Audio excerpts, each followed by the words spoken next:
Hello, everyone, and welcome to Captain's Luck, an accountant's guide to the galaxy. It is indeed stardate 221212, and I don't know if you can tell, but my voice is a little bit squiffy.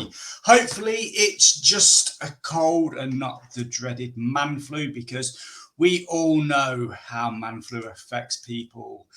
That's the first of the day. Right, so got a lot that I want to cover today. We've got an announcement about our new charity partner. This second announcement, we have some news, we have some tax news, we have some business news, a very brief training update, and then the main subject of what I want to discuss today, which is MTD. Now, for a long time, years, decades, centuries, who knows, MTD has stood for Making Tax Digital. Yeah, I don't know if that's appropriate anymore, because there's a rumor going around in quite a few accountancy groups that there's another delay on the way for MTD. So is it Making Tax Digital, or is it Making Tax Delayed? Is MTD being delivered? I was going to say Yodel. Yodel get a bad press, and it's probably unfair. Same as what's it called? Is it ovary, whatever it is? Not ovaries. They're completely different things. The one that Hermes, they had to rebrand, because, you know, if you rebrand, you forget about the past. They all get bad press, but actually, at the minute, Royal Mail, they're having massive delays, aren't they? We had a letter arrive in our office 3 weeks after it had been posted, and it was a first class delivery.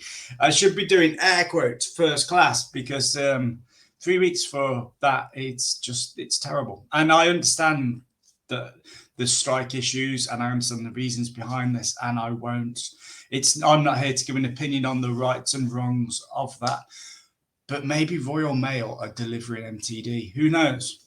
So, right, let's break this down. First of all, what is HMRC's agenda, MTD?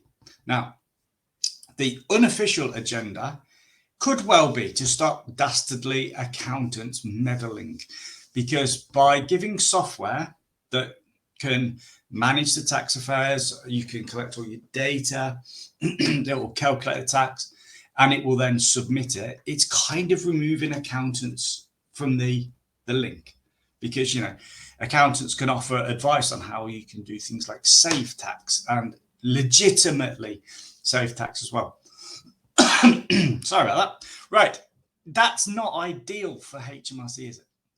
But that's never been confirmed. It's just what a lot of people think. There may have been a quote at some point, maybe circa 2013, that said that MTD would stop accountants charging so much to submit the tax. Again, it's unconfirmed, and it was a long time ago, 9 years ago, to try and search it, almost 10 years to try and find that information. So, yeah, I'm not going to go and do that research, because it serves no purpose. And I'm a big believer in do something that takes you forward now. Don't linger on the past, because it's irrelevant of who said this, that, and the other. But the official agenda for Making Tax Digital from HMRC is to bring tax accounting and collection into the 21st century. We're quite a long way into the 21st century. And as I've just said, Making Tax Digital, it's been around for a long time as a concept. It's been the consultation for it, I think, was in 2013, 2014. So we're a long way down this line. So what they need to do is that HMRC need to contract someone to build some software that enables the average punter on the street to submit their tax direct to HMRC into the gateway, calculate the tax, and enable them to pay it. Sounds straightforward. Apparently it's not. Although I think that the boys and girls at Xero or QuickBooks would argue that it is actually quite simple. But that's where we're at. So HMRC want to bring tax accounting and collection into the 21st century. So what progress has been made? Well, let's look at this. You have VAT, you have corporation tax, you have then two types of self-assessment. You have sole traders and partnerships. So that's four things. How far down the line are we with MTD implementation? Not very. We have implemented, or I say we, they have implemented VAT. They've implemented MTD into VAT accountant. That was in 2019. So as of 2019, you could submit your VAT records through the MTD way. But the current one is that corporation tax, it will not be mandated until 2026. Self-assessment, we're looking at 2024, and partnerships 2025. Now, this is really quite interesting because since 2014, not just me, but my practice here, we have submitted 0 paper VAT returns. We have submitted 0 corporation tax returns on paper. We've submitted 2 paper self-assessments, and that's because they were historical ones that needed to be adjusted and they fell outside of the scope of electronic submissions. So out of the 4 different types, and we submitted 0 partnership ones as well, out of the 4 different types of tax, and I've shown 5 fingers to the screen, that's weird. Out of the 4 different types of tax, in 8 approaching 9 years, we've submitted a paper return twice.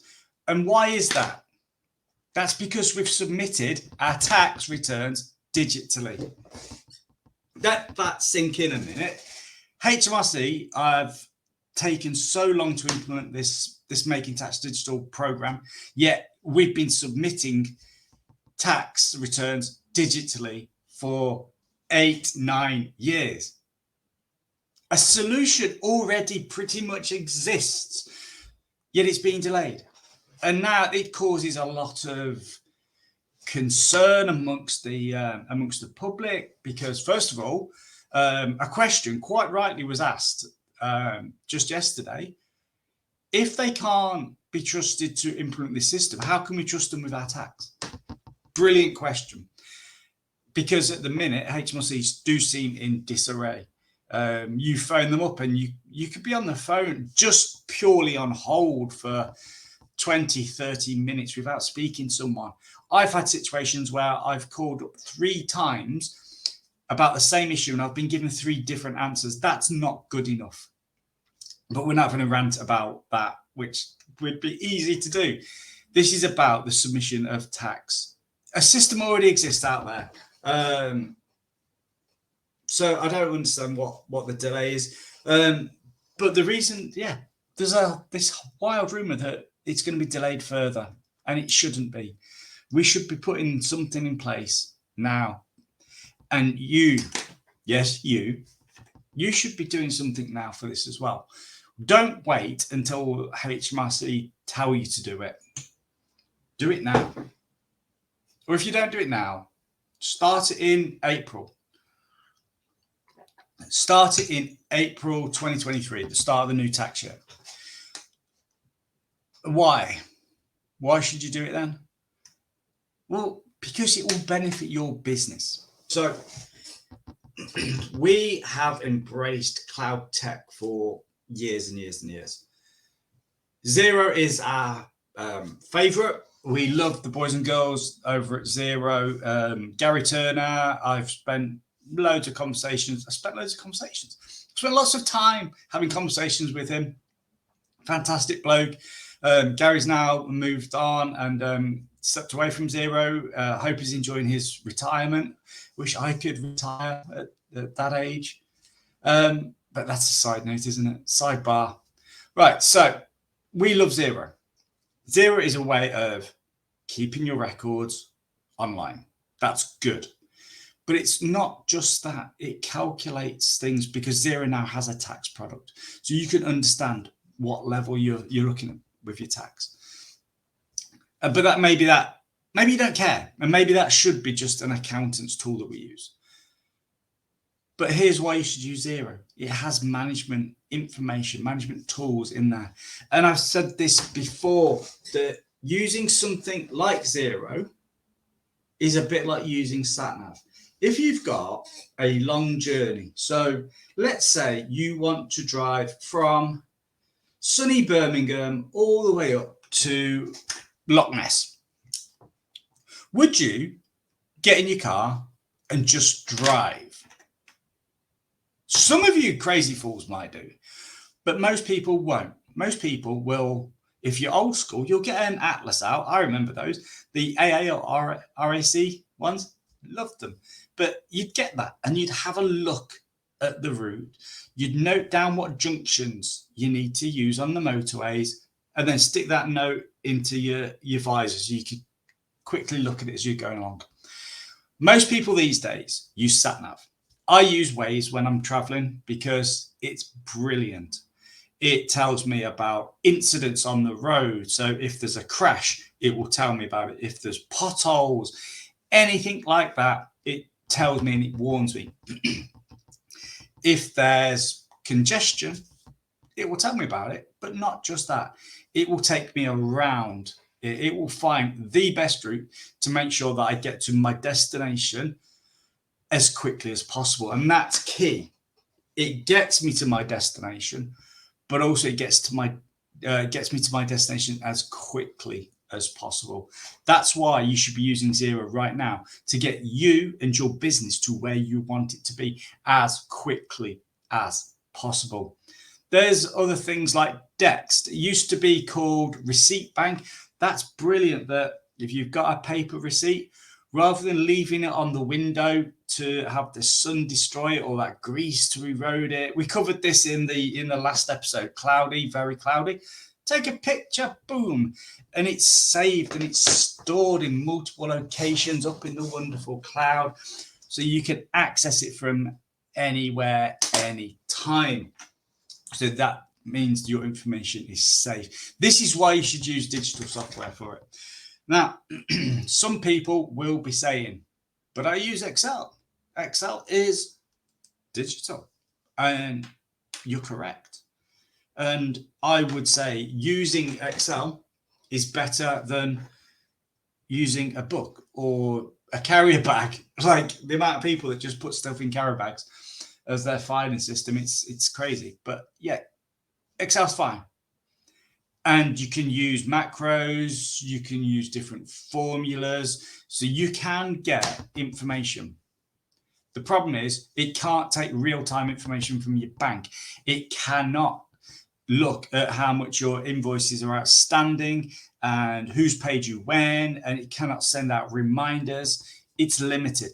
Also, it's massively open to human error. All you need to do is hit the wrong key. Overtype a formula with a manual entry. Maybe you hit Control D rather than Control C and it brings the formula down rather than copying something. It's too open to error. So that's why I'm not a huge advocate of spreadsheets for accounts. Like, yes, we use them. We have to at times, but not as the main. It's not the main course. It's a supplement on the side. It's the garlic bread to your pasta dish. I can't believe I've just compared accounts to pasta and garlic bread, but there you go. If you don't want to use Xero, that's fine. It is our preferred one. But we do also use QuickBooks. QuickBooks is fantastic because you can directly submit straight into HMRC. Who'd have thought that? This free agent, we have just become certified users for that. So don't wait until this delayed project from HMRC. Implement Making Tax Digital now into your business because you will benefit from it. I think what I'll do is we've got one more scheduled show between now and Christmas. Then we're going to take a couple of weeks off. When we're back, I think what I might do is I might run through a tax podcast. Now, don't fall asleep. Hang with me. I've done this as a physical presentation for people, and it's got great reviews because I go through a history of tax. And believe it or not, there are actually some fun facts about tax that it's quite amusing because you can see how it shapes our history. You can see how it shapes our language as well. And as part of that, I give you some tax saving tips about being smart with your tax. So I think we'll do that when we get back. But that's a nice little segue onto the next part of the show, actually. News. Excuse me, sorry. Right, so there's some news on the tax front. Scotland has had its budget, and not surprisingly, they've put tax up, but not for everyone, just for basically the higher earners. So if you are a higher tax rate payer in Scotland, instead of paying 41 pence in the pound, you'll now be paying 42 pence in the pound. And not content with that, oh no, they've gone up as well. So the top rate has increased, and that has gone from 46 pence in the pound up to 47 pence. So that's 46 up to 47 pence. And also in line with the rest of the UK, they have reduced the top rate threshold. So it was 150,000, and that's now come down to 125,140 pounds. A rather strange figure to come up with, but hey ho, I don't know why they just didn't do 125,000. I'm sure that they know. So yeah, that's a tax change that's happened. So that will be implemented very shortly. Then there's some business news. It's been released that Black Friday sales didn't do as well as what was forecast. Who would have thought that having a advertised annual event that delays people wanting to purchase at full price and instead purchase at insanely reduced prices would have a negative effect? It's like, I bet no one's done a podcast on the downside of Black Friday, have they? Oh, wait, was that about 4 weeks ago when we did one here? Yeah, so figures have shown that food purchase has gone up slightly. So that's good. It appears that people are buying their food ready for Christmas in advance, which is a bit of a strange concept because a lot of Christmas food is fresh, isn't it? So you've got obviously your turkeys, your vegetables, all that sort of stuff. I'm not sure why that's being purchased in advance. Maybe it's not. Maybe people are just buying other bits and pieces. But I know if I brought mince pies into my house 3-4 weeks before Christmas, I guarantee they would not see the end of the week, let alone Christmas. So yes, that's a bit of a strange one. So hopefully those retail sales figures for food will continue to rise as we move forward. But yeah, the sales figures from Black Friday, they were down. They were not as good as expected. Who would have possibly thought that outcome? So I guess maybe discounting isn't the way forward. I had that conversation with my business coach just this week, and how we should be looking to add value rather than constantly reduce our prices. It's a race to the bottom. Nobody wins. So don't do that. Don't discount. And if you do, just do it now and again. Make it special. Don't, because look, we've had Black Friday, then we had Cyber Monday. Now we're going to have January sales. We're going to have end of season sales. We're going to have bank holiday sales. There's too many sales. Right, calm. Let's think my happy place. The charity partner. So last show we announced that we were going to partner with the lifeboats, the RNLI. They do a great job. They are volunteers. They give up their time to help keep us safe at sea. Our next charity partner is also a group of volunteers. It is Mountain Rescue England and Wales. There are 49 teams in Mountain Rescue England and Wales across the UK in, I think it's 8 geographical locations. And they help keep us safe in the mountains when things go wrong. They are volunteers. They do an absolutely fantastic job. I've luckily, touch wood, never had to call upon their services, and I hope I never will, but I'm happy to partner with them to help fund their endeavors, because people do get in trouble because mountains are tricky places. So really pleased to partner with those. So we've now announced 2 charity partners, the RNLI and Mountain Rescue England and Wales. We'll be making a further announcement next week in the final show, which will be Stardate 22/1/2/19, the final one of the 2022 series, and then we'll all have a well-earned break for Christmas.